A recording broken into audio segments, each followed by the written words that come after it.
Момчета, ще подготвяме новите сетове. Ще започнем с подготовката. Тук сега съм изправила якитата, които показах в едно от предните видеа. Тук е всичкия деним, който имам за баранда. И това, което сега ще направя.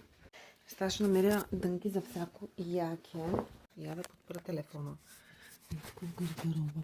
Съм в стаята на едното дете. Крайна сметка. Мисля, че това би могло да стане.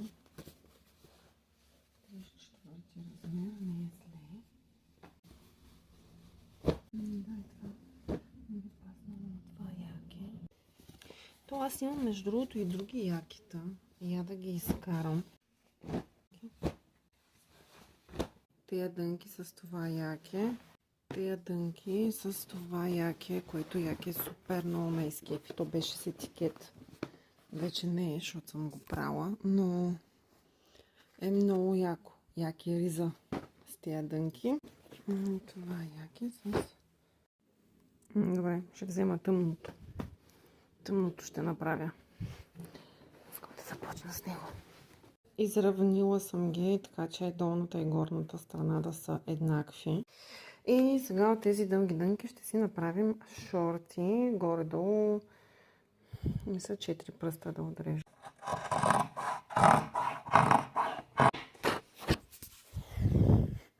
Та-да-да-да! Имаме шорти. Ползвайте ги отзад.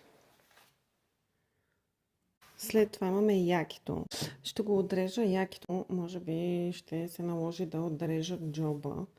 Но той все пак ще става за използване, защото имам идея да използвам крачолите на дънките. И сега ще видите. Много ми е трудно да обясня какво се случва в главата ми в момента за реализирането на този сет.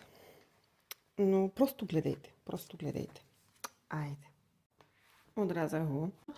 Отрязах горната част. Извинявай, приятелко, може ли да станеш?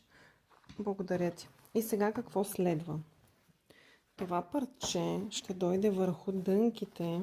Ще дойде върху дънките. И това ще станат пола панталон. А тук запазвам гърба. Отрязала съм го по този начин. И ще сложа от тези парчета деним. Ще си бъде дългояке един вид. Но, айде. Другото утре.